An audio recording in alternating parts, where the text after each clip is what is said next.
Mais municípios mato-grossenses decidem retomar a vacinação de adolescentes sem comorbidades contra a Covid. Na capital, mais de 26 mil pessoas maiores de 18 anos ainda não se cadastraram para tomar a vacina. E o ritual no Hospital de Câncer de Mato Grosso para celebrar a vitória sobre a doença. A partir de agora, no MT2.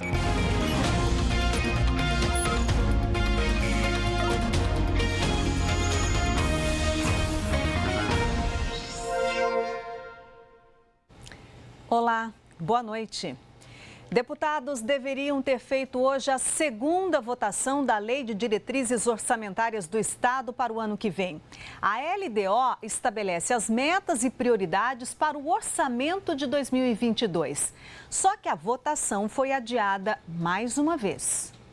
Depois de 2 adiamentos, muitos deputados acreditavam que a segunda votação da LDO finalmente aconteceria nesta quarta-feira. Eu não vou pedir destaques em nenhuma das emendas que eu fiz na LDO. Já são semanas que o governo costura a aprovação da LDO com pouquíssimas mudanças. Na primeira votação, de 60 emendas, apenas 13 foram aprovadas. Para a segunda votação, outras 15 emendas foram apresentadas. 10 que vieram das lideranças partidárias tinham chance de passar. O único que pretendia pedir destaque para uma votação em separado de uma emenda que foi rejeitada nas comissões era Lúdio Cabral. A proposta dele é garantir que o índice da RGA, Revisão Geral Anual dos Salários dos Servidores, seja fixado pela inflação oficial. Não tem sentido qualquer percentual que não seja a recomposição da inflação de 2021, no mínimo. A votação da LDO estava na pauta do dia, mas aconteceu o que o próprio presidente Max Russi esperava. Um pedido de vistas, e ele veio do deputado Ulisses Moraes, que é da oposição. Depois disso, o líder do governo, Dilmar Dal Bosco, e o deputado Allan Kardec também compartilharam o mesmo pedido.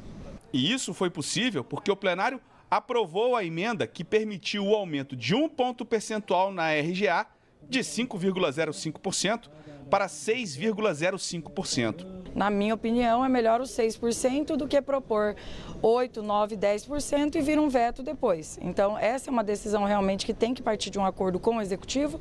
A gente conversou bastante com os servidores sobre isso. A votação da LDO ficou para a semana que vem e não caberá mais pedido de vista. A LDO teve um pedido de vista, é legítimo, já tinha encaminhamento de destaque do deputado Lúdio Cabral e vamos, na próxima quarta-feira, aí já não cabe mais vistas, votar a LDO. E hoje, os deputados aprovaram uma alteração na Constituição do Estado que muda as regras para a eleição da mesa diretora da Assembleia. A partir das próximas eleições, que são realizadas a cada 2 anos, o presidente e o primeiro secretário ficam impedidos de concorrer a qualquer cargo da mesa diretora na eleição seguinte, dentro da mesma legislatura. Um incêndio de grandes proporções atinge um assentamento rural em Tangará da Serra. Vamos falar ao vivo com o Diego Rodrigues. Como é que está a situação por aí, Diego? Boa noite. Olá, boa noite, Luzimar. Uma boa noite a todos que acompanham o MT2. Equipes do Corpo de Bombeiros já trabalham nesse incêndio que atinge aí a região da Agrovila, mais precisamente no assentamento rural Antônio Conselheiro. Um sítio que fica ali na região teve mais de 20 alqueires destruídos por conta desse fogo. Lembrando também que muitos animais foram mortos por conta desse incêndio que atinge a região, segundo os moradores, desde ontem. E por isso, equipes do Corpo de Bombeiros aqui de Tangará da Serra, também da cidade de Brasnorte, uma equipe da Defesa Civil, trabalham para controlar esse incêndio que, como eu disse, já teve início desde ontem. E pode ser que esse início aí chegue até a cidade de Nova Olímpia. A gente segue acompanhando toda essa situação, Luzimar, até porque tem esse perigo de que esse incêndio chegue na cidade de Nova Olímpia e atrapalhe a vida do cidadão, acabando chegando até mesmo dentro das residências dessas pessoas. A gente traz atualizações a respeito desse incêndio em nossos telejornais. Luzimar. Muito obrigada pelas informações, Diego.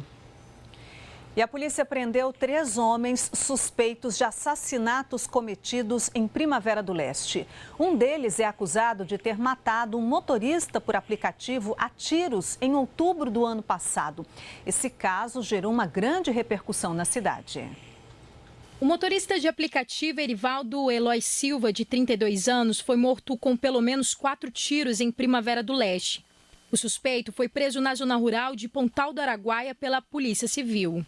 Além desse suspeito, a Polícia Civil prendeu em Primavera outros 2 homens investigados por assassinato.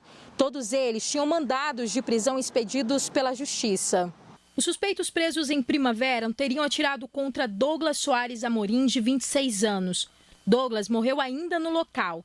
Para a Polícia Civil, os crimes não têm ligação. Em relação à primeira, o suspeito ele é acusado de praticar um homicídio qualificado aqui contra a vítima, que era também Uber, e já os outros 2 suspeitos, eles estão sendo acusados aí de ter praticado sequestro, tortura, homicídio qualificado e ocultação de cadáver. A seguir, balanço da Prefeitura aponta que mais de 26 mil pessoas ainda não se cadastraram para tomar a vacina contra a Covid na capital. E Primavera do Leste tem a menor ocupação de leitos de UTI para Covid em 10 meses.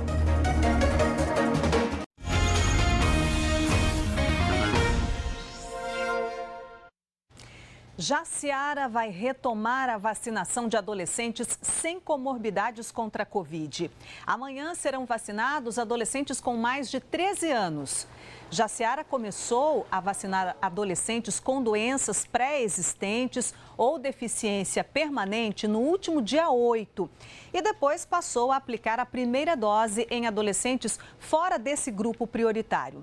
Mas suspendeu a vacinação desse público depois da recomendação do Ministério da Saúde. O município decidiu agora retomar a vacinação de adolescentes sem comorbidades, porque o ministro Ricardo Lewandowski, do Supremo Tribunal Federal, reconheceu a autonomia de estados e municípios para a imunização contra a Covid. E o município de Cáceres iniciou hoje a vacinação para adolescentes de 15 a 17 anos sem comorbidades. A Secretaria Municipal de Saúde informou que Cáceres tem em estoque aproximadamente 4.000 doses da vacina da Pfizer, que tem um curto prazo para utilização e que é o único imunizante autorizado para aplicação em menores de 18 anos. A Secretaria informou ainda que a próxima etapa é vacinar adolescentes de 12 a 14 anos.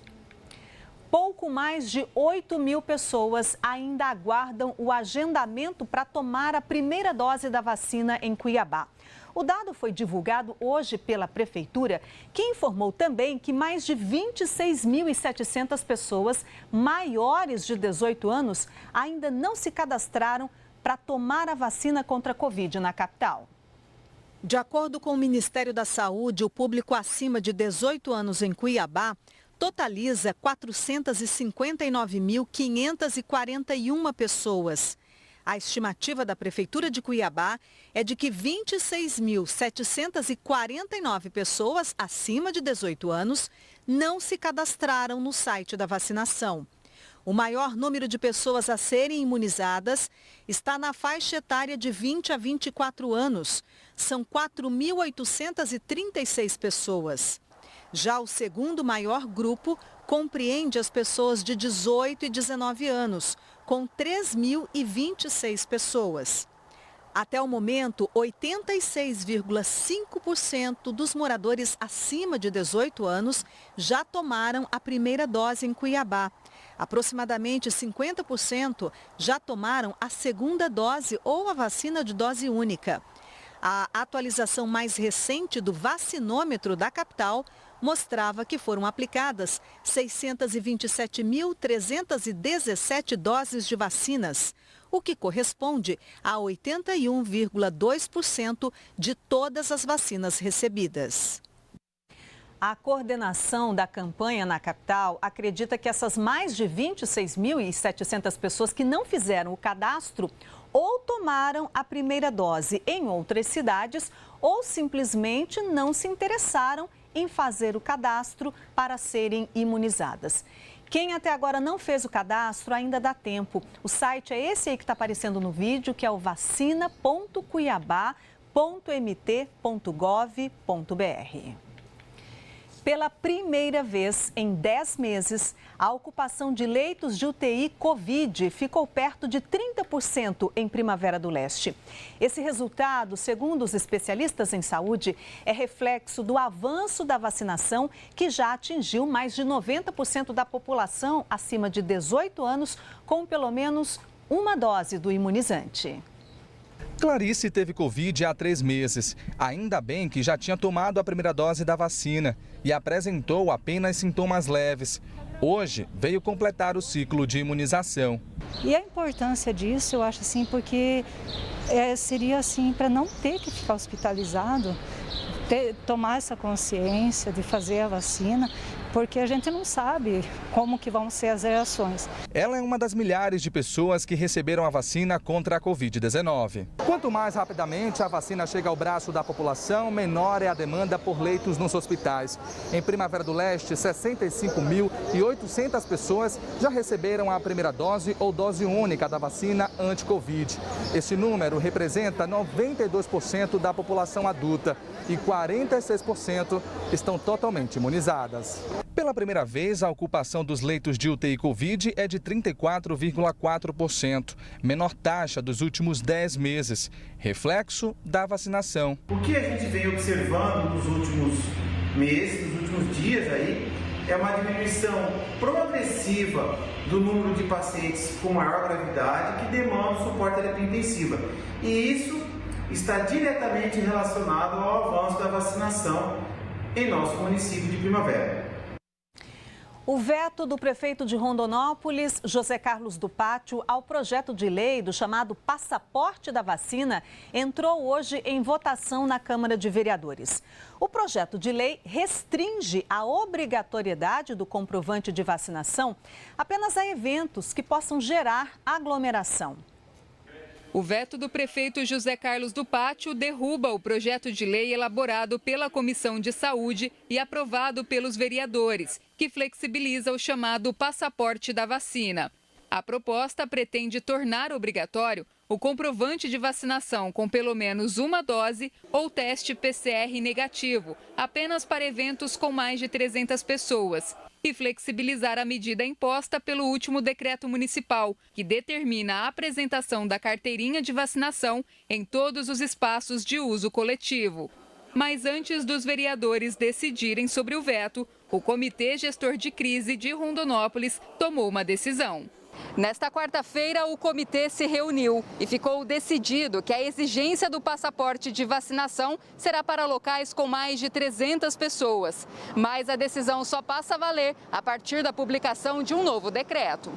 Agora, tanto o projeto de lei quanto a nova decisão do comitê prevêem a mesma medida. Mas, por enquanto, segue valendo a exigência do comprovante de vacinação em ambientes de uso comum. Eu sugeri aos meus pares na Câmara que nós não vamos discutir mais o veto do prefeito, porque, na verdade, ele vetou o projeto, mas foi contemplado dentro do decreto. O veto do prefeito foi mantido pelos vereadores. Isso significa o seguinte, que a obrigatoriedade do comprovante de vacinação segue valendo para todos os locais de uso coletivo, como comércio, restaurantes. Isso até um novo decreto municipal ser publicado com a nova decisão do Comitê de Crise, que exige a comprovação de vacinação apenas para eventos com mais de 300 pessoas. E agora vamos aos dados do painel da Secretaria Estadual de Saúde, que mostra a situação da pandemia em Mato Grosso. Nas últimas 24 horas, 14 pessoas morreram de Covid em Mato Grosso. No total, já são 13.746 mortes pela doença no estado. quase 514.900 pessoas que tiveram coronavírus já se recuperaram. Isso representa 96,5% do total de casos. Mato Grosso já registrou mais de 533 mil casos de Covid. Foram 651 novos registros de ontem para hoje. A taxa de ocupação de leitos nas UTIs na rede pública caiu em relação à terça-feira. Hoje está em 35,23%. São 250 leitos pelo SUS disponíveis aqui no estado. Segundo o Ministério da Saúde, Mato Grosso tem registrado uma média diária de 560 casos de Covid nos últimos 14 dias, queda de 25,5% em comparação com as 2 semanas anteriores. A média móvel de óbitos está em 12 mortes diárias, queda de 12,7% nas 2 últimas semanas. Depois do intervalo, os estragos provocados por um temporal em Nova Santa Helena e um ritual no Hospital de Câncer de Mato Grosso para celebrar a vitória sobre a doença.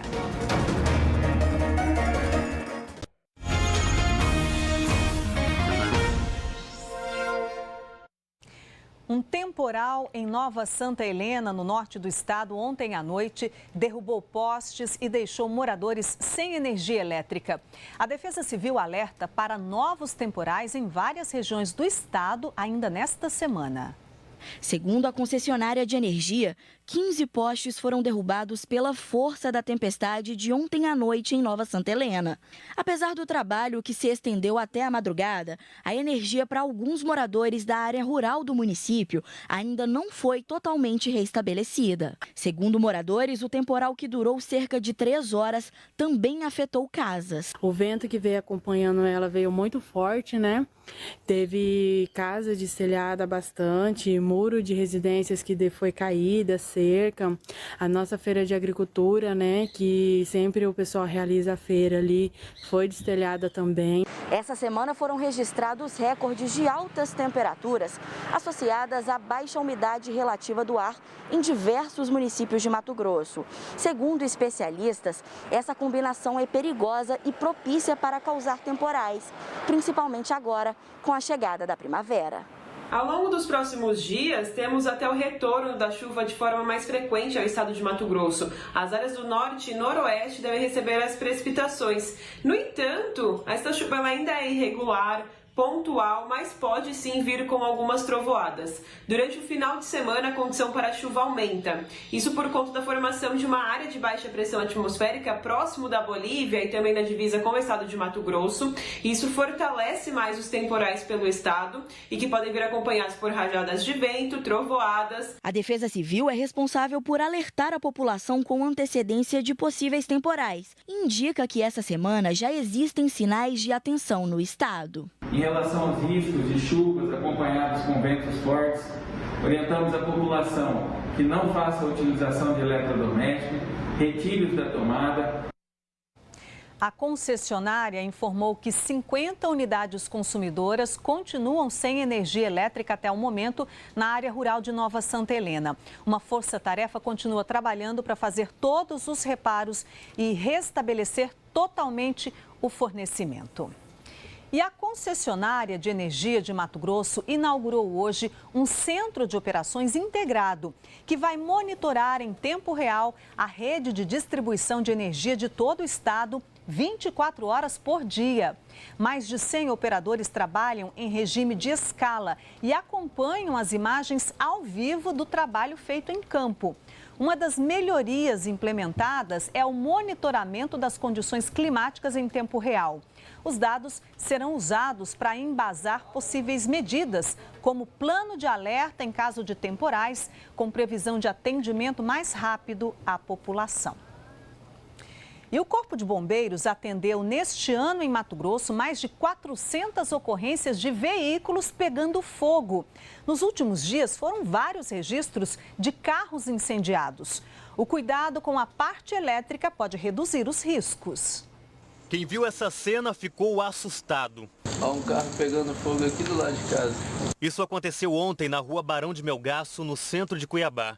O fogo foi controlado com a chegada dos bombeiros, mas o carro já estava destruído. E esse não foi um caso isolado. Na segunda-feira, o registro foi no cruzamento da Avenida das Torres com a Avenida dos Trabalhadores. O dono do carro contou aos bombeiros que o fogo começou no motor e se espalhou rapidamente. E em Chapada dos Guimarães, mais um susto. Esse veículo da Secretaria de Obras da cidade pegou fogo por volta das 5 horas da tarde, também da segunda-feira. Ninguém ficou ferido.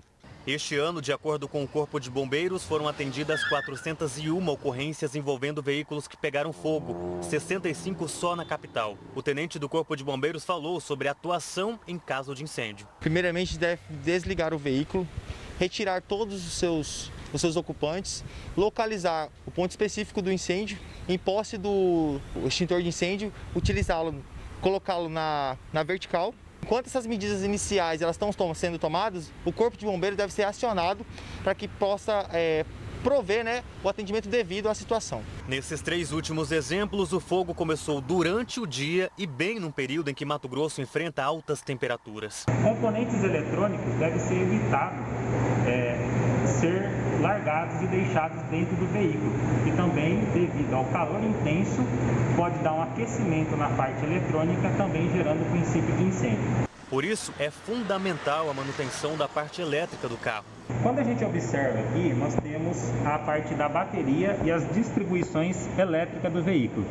Uma instalação mal executada pode gerar calor e também gerar o princípio de incêndio. Então, sempre é bom, qualquer alteração, instalação de som, acessórios no veículo, tem que ser feita por profissionais qualificados. Os bombeiros também reforçam as orientações preventivas. A manutenção preventiva e periódica do veículo em oficinas especializadas e de confiança do cidadão contribui bastante.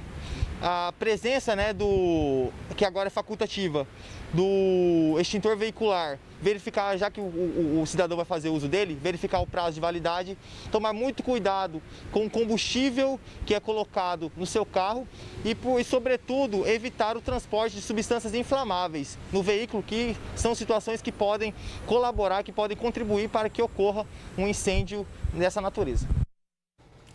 Um momento de muita emoção e também muito aguardado por pacientes que fizeram tratamento de câncer em Mato Grosso. Foi realizada hoje em Cuiabá uma cerimônia que simboliza a vitória de crianças e adultos contra a doença. A cura tão esperada e a alta médica foram celebradas com amigos e familiares no hospital que é referência nesse tipo de tratamento pelo SUS. Quem vê a Ingrid, de 22 anos, cheia de energia, nem imagina o que ela passou na adolescência. Aos 15 anos, ela foi diagnosticada com leucemia, um tipo de câncer do sangue. E depois de 7 anos de tratamento, dias difíceis e muita força da família, a tão esperada alta médica chegou. É muito gratificante. Podemos tocar esse sino da superação, onde hoje é a confirmação de que esse câncer, ele tem cura. Outro exemplo de superação é a Ana Clara, de apenas 10 anos. Ela passou por longos 7 anos de tratamento contra o câncer e agora recebeu alta, tocou o sino junto com a mãe e vai poder voltar para casa em Barra do Bugres. Eu fiquei 1 ano e 8 meses morando aqui, eu e ela, a gente, para poder fazer o tratamento. Aí depois a gente voltou para nossa cidade, aí a gente vinha toda semana para ela poder vir fazer as químios aqui no hospital, A gente agradece por tudo que passou, A gente ter ela assim saudável, O evento do sino contou com a animação da banda da Polícia Militar que agitou as famílias que foram registrar o momento.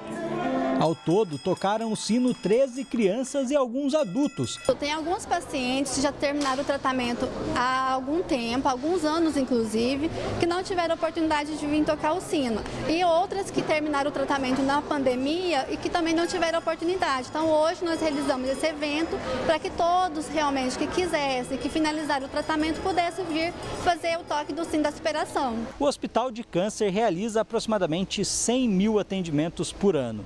E muitas pessoas que chegam por aqui precisam ficar internadas e passam por tratamentos que são muito desgastantes e duram anos.